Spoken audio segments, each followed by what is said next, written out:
and worship him.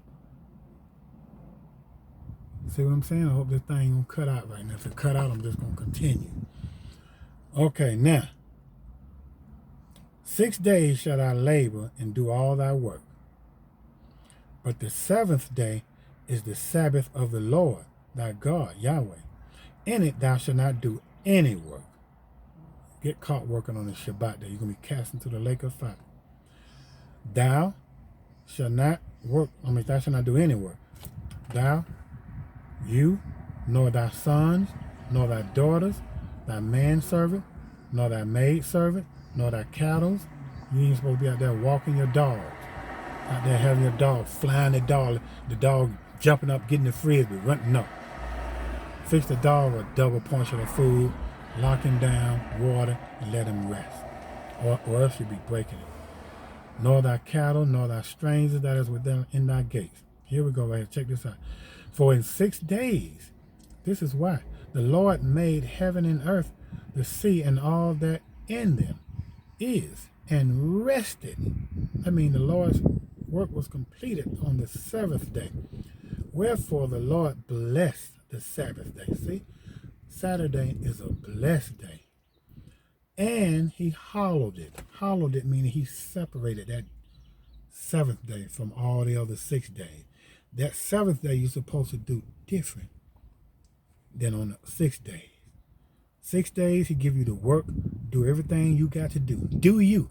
Meaning you better keep them commands. Don't mean do you be out there committing sin like a damn fool. Do you meaning you just working, having sex with your wife, cooking, cleaning up, whatever you need to do. But the seventh day, my mom calling me. The seventh day, he hallowed that day. He separated that day from the 6 days. Keep it holy. That's the Lord's day. Respect that day. Keep it holy. Tell your boss man you can't work on that day. Okay, what else here? Let's see. The next commandment. I'm looking at my time, making sure I'm still recording here. Honor thy father and thy mother, that thy days may be long upon the land which the Lord thy God Yahweh have given thee. You honor your father and mother. How? You highly respect your parents. Do what they tell you to do. Never curse your parents. Never hit your parents. You got laws in your you got scriptures in the law saying if you hit your mother or father, or you curse your mother and father, you shall surely be put to death. They shall stone you with stones, and your blood shall be up on you. See? It's very dangerous when you disrespecting your parents, or cursing them out, or cursing around your parents. How you respect your parents? Yes, sir. Yes, ma'am. Call them every day. Find out and see if they need any help. Help your parents. Don't let nobody talk your parents or your grandparents. See? Be there. Help your parents. Love them. Because if it wasn't for your parents, your father first and your mommy, you wouldn't be here. You wouldn't be alive right now to be enjoying the things you're doing right now. So you got to really respect your parents. That's one of the 10 commandments. Now, if you disrespect that, you disrespecting your mom, disrespecting your dad, at least call them. If you're not nearby where you can visit, transportation problems, whatever, call them every day. Tell them you love them. Ask your daddy. Ask your mommy. You need anything, mom? If your mom and dad need to be taught the 10 commandments, if they not living like they should be, but you living it, teach them the 10 commandments. Love thy neighbor as thyself. Love your parents.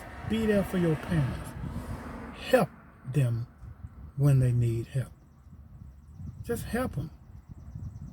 Respect. If you want to be called, okay, love, let me read it again. Honor thy father and thy mother, that thy days may be long. You want to live a long, beautiful life in the kingdom? That thy days may be long upon the land which the Lord thy God have given thee. He gave us the land of Canaan.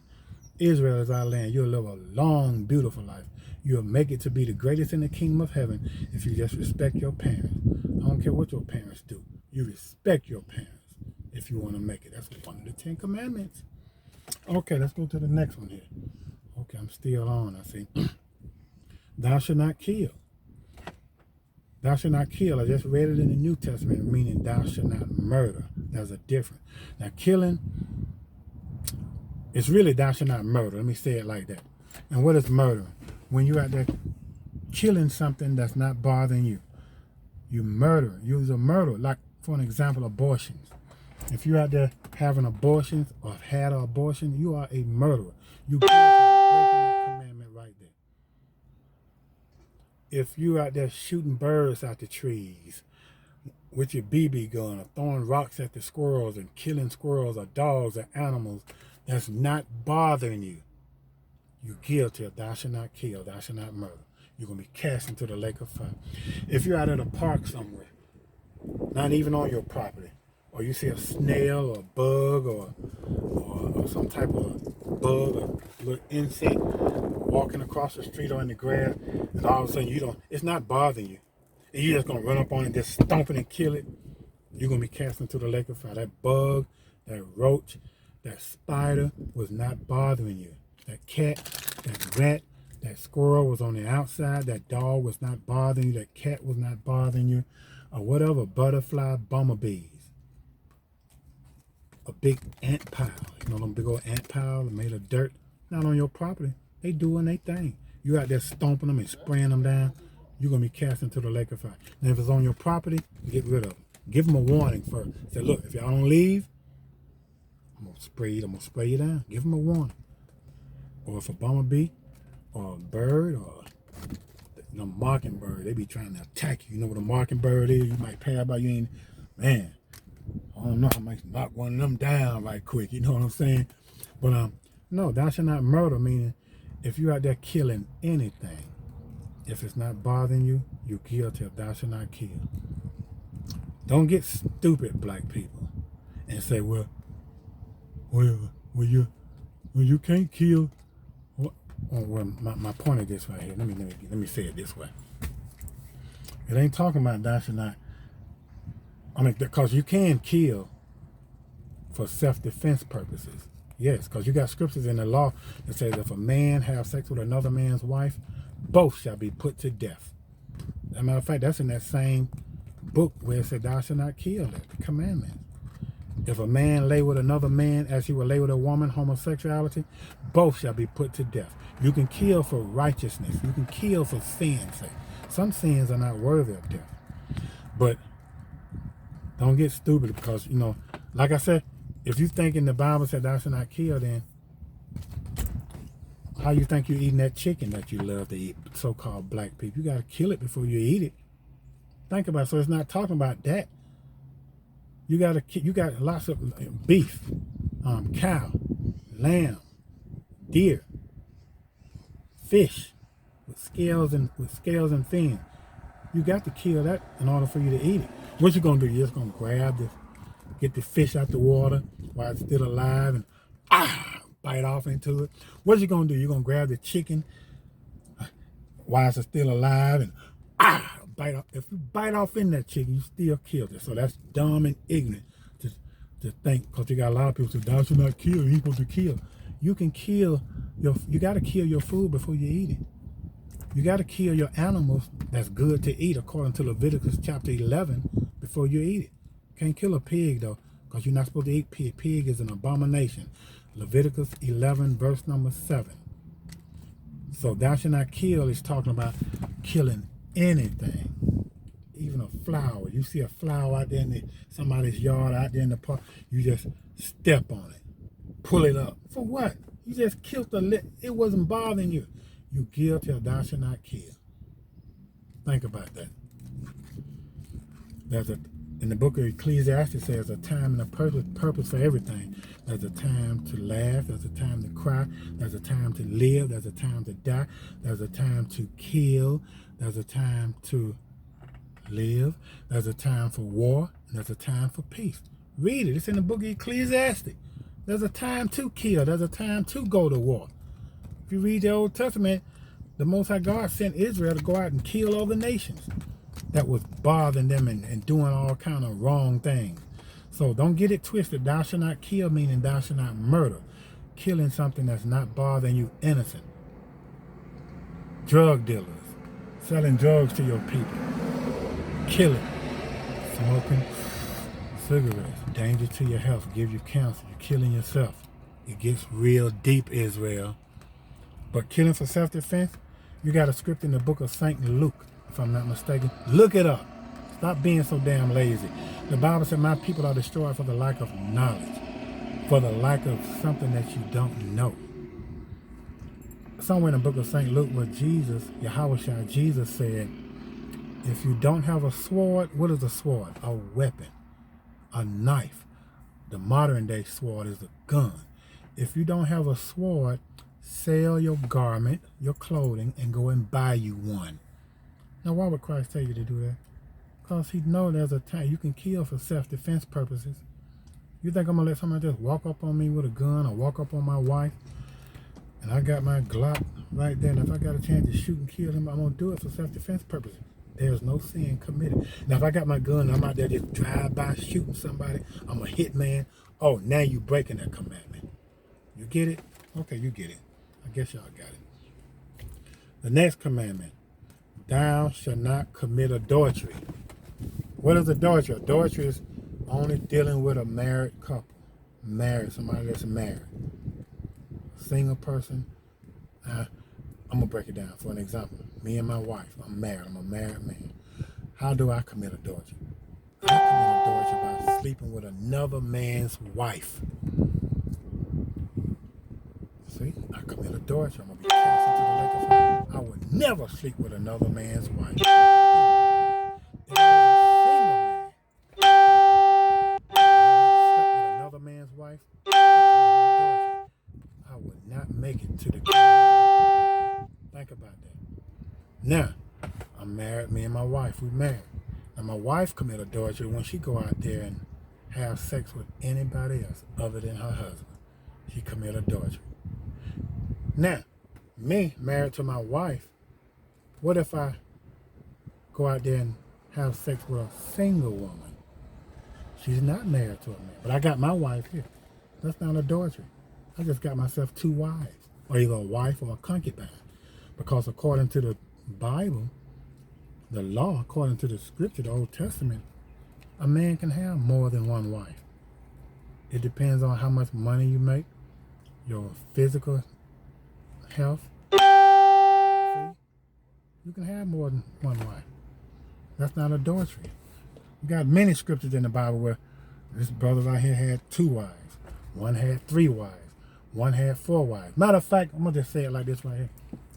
Who are God's chosen people, if you know your Bible? Israel. What was Israel's name before God changed it to Israel? Jacob. So Jacob's name was changed to Israel. So how many wives did Israel have in order to bring forth the 12 sons, which make up the 12 tribes of Israel? Israel had 4 wives. Think about it. Israel had 4 wives. And out of those 4 wives, 12 children, which make up the 12 tribes of Israel. The 12 tribes of Israel. And guess what? God loved Israel. God is married to Israel.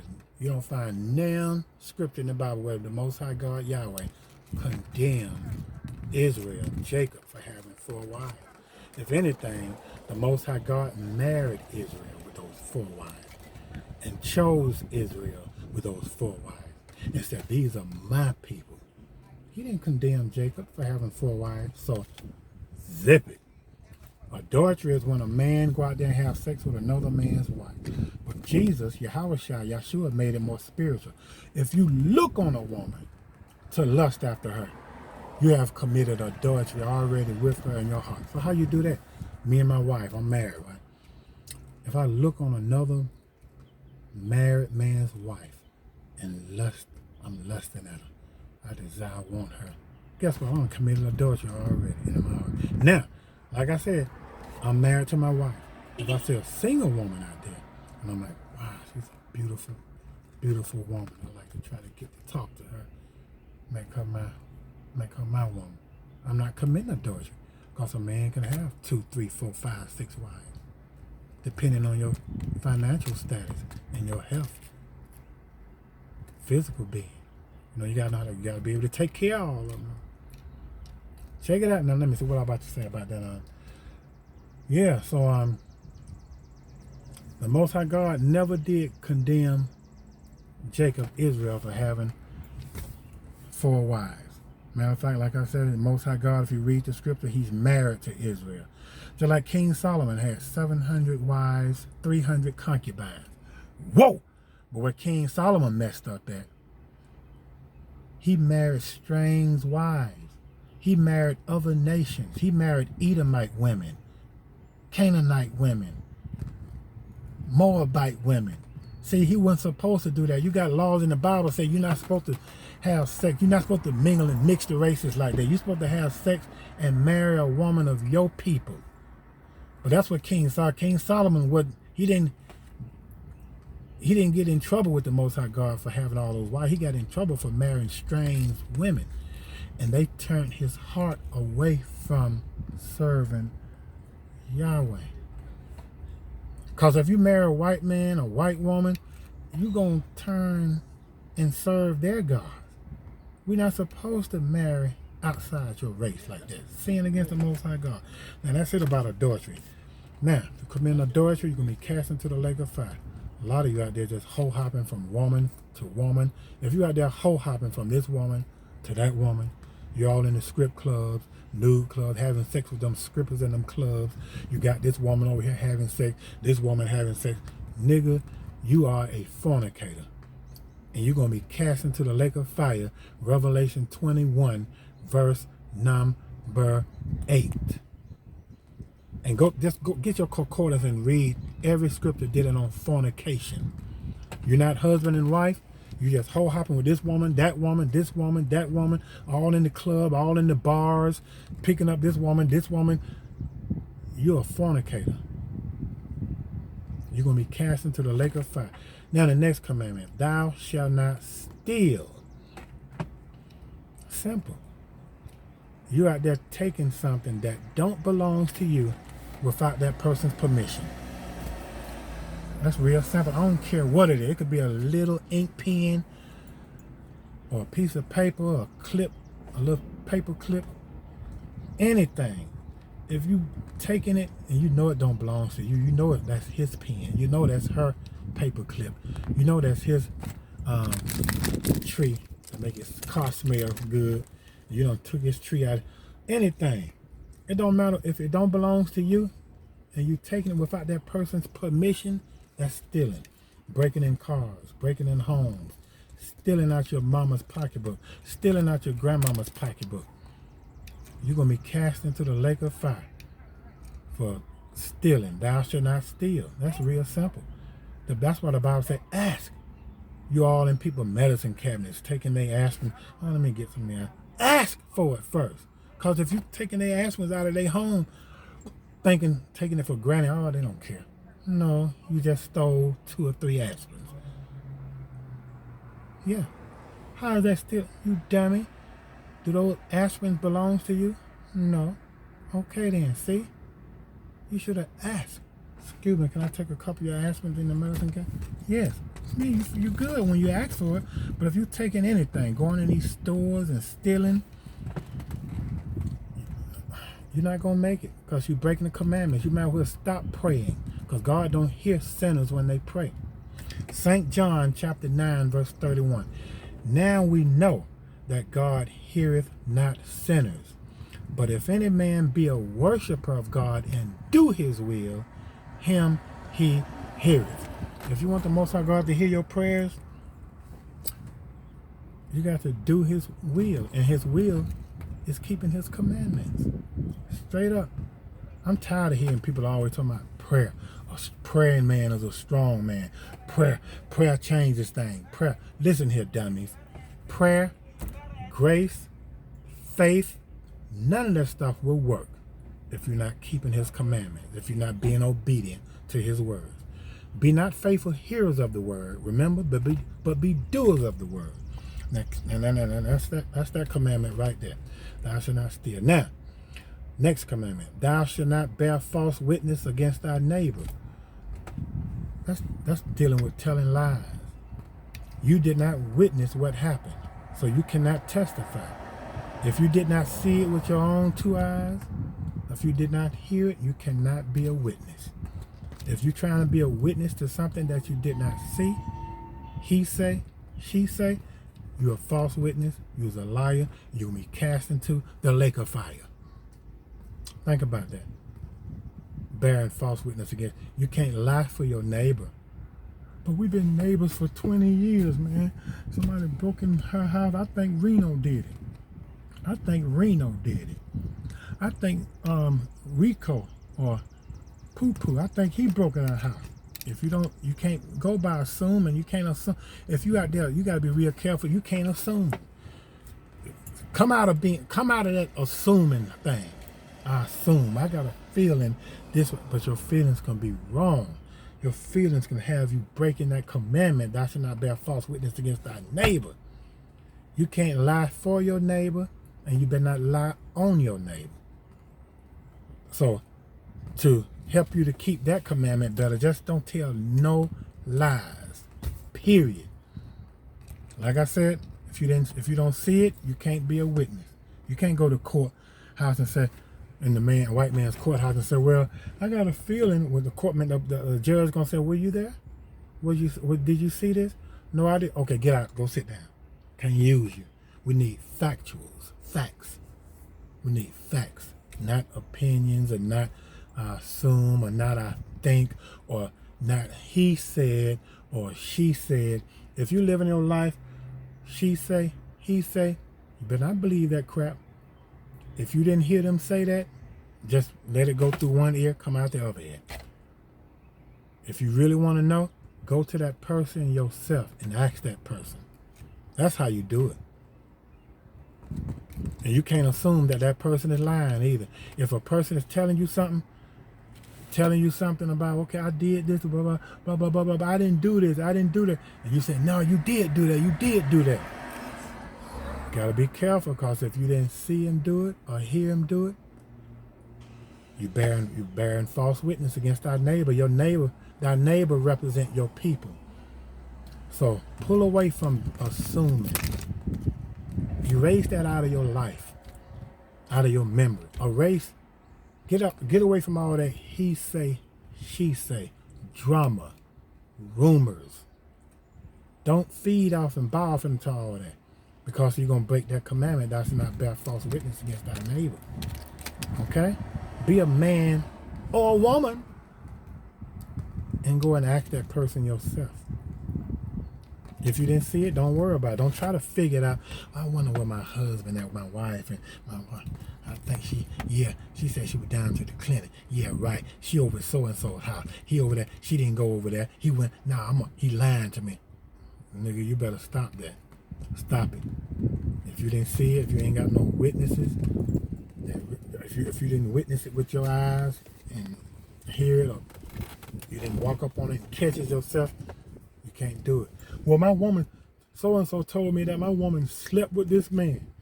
But my wife said, no, I didn't do it. He said, yes, she did. And 2 more people said, yes, she did sleep with this man here. But my wife said, no, I didn't. They lied on me. You can't go and believe what they say. You didn't see it. You just have to just pray to the Most High God to show you the truth, give you the truth, and that's it. You just can't take what they say, because you could be bearing false witness. You're a false witness because you did not witness that. Period. Anyway, you get my point on that one right there. Now, the next commandment. Okay, where we at right here? The last commandment. Thou shalt not covet thy neighbor's house.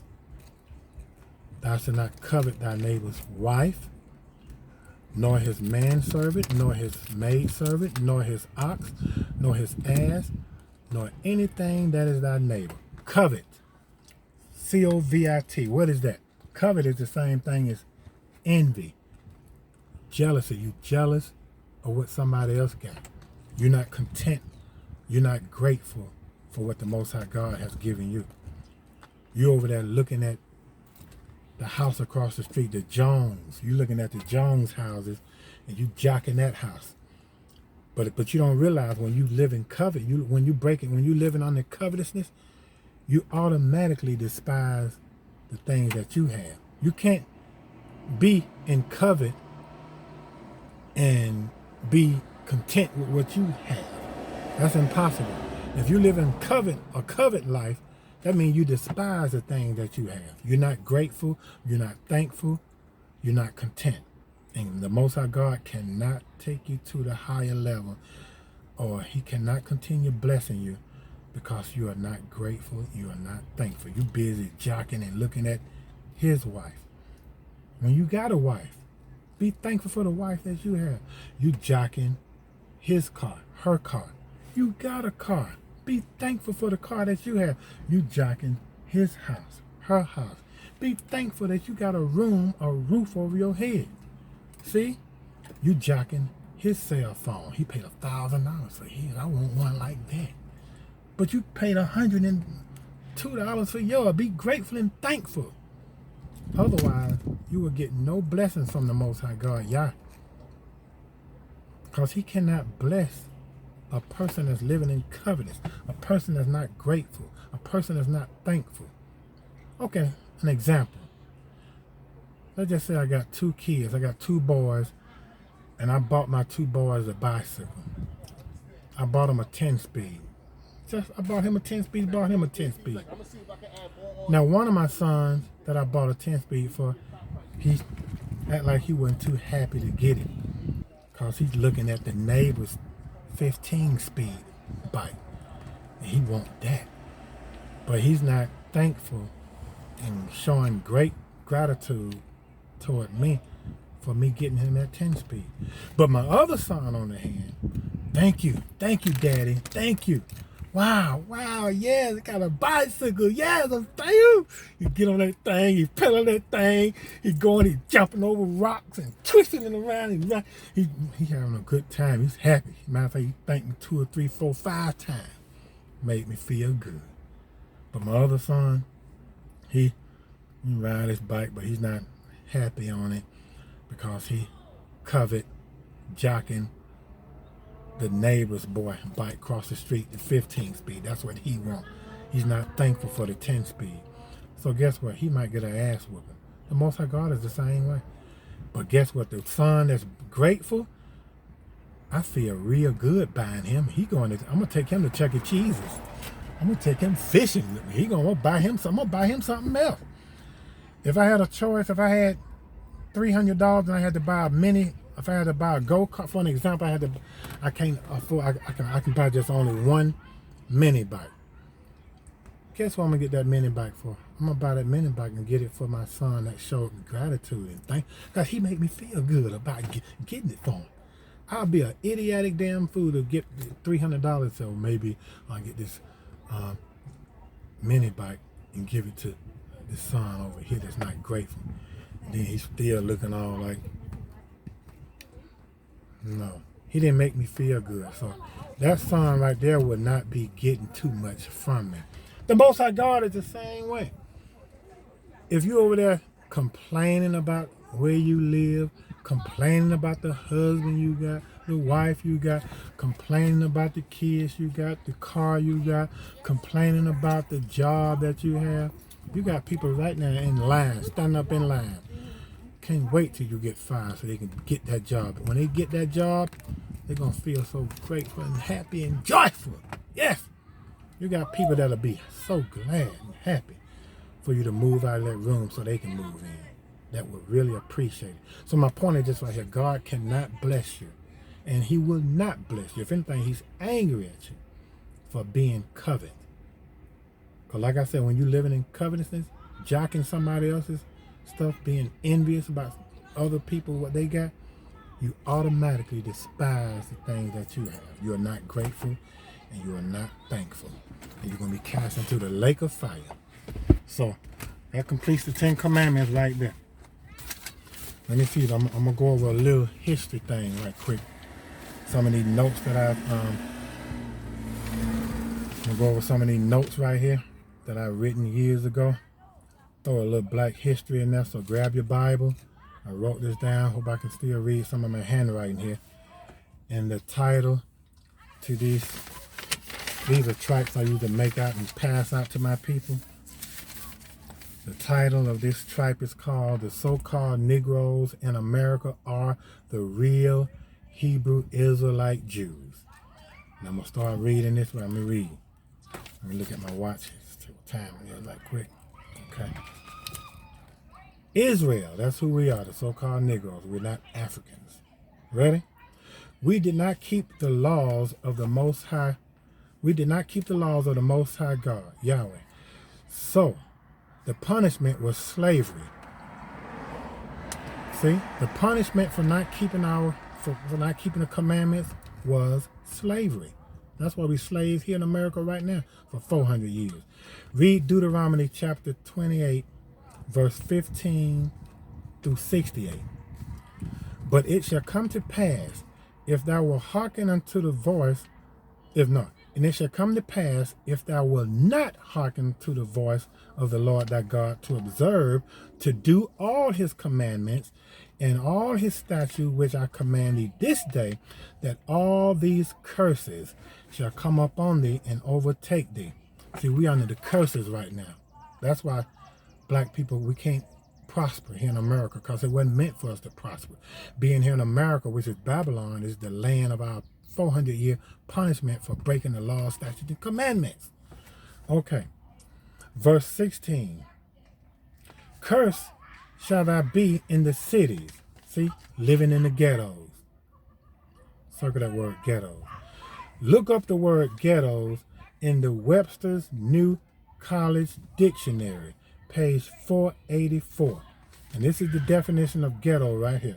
A quarter of a city in which Jews were formerly required to live. Now you know it's got to talk about us. It ain't talking about them so-called Edomites over there. Them Jewish people over there that's call themselves Jews, but they're not the real Jews because they are the richest people up on earth. They don't live in the ghetto.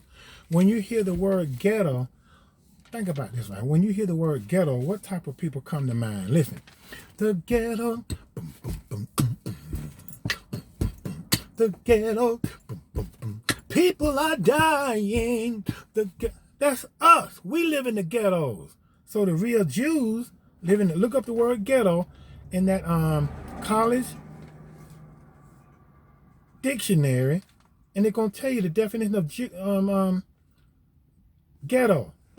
A quarter of the city, and we do live in the cities, in which Jews were formerly required to live.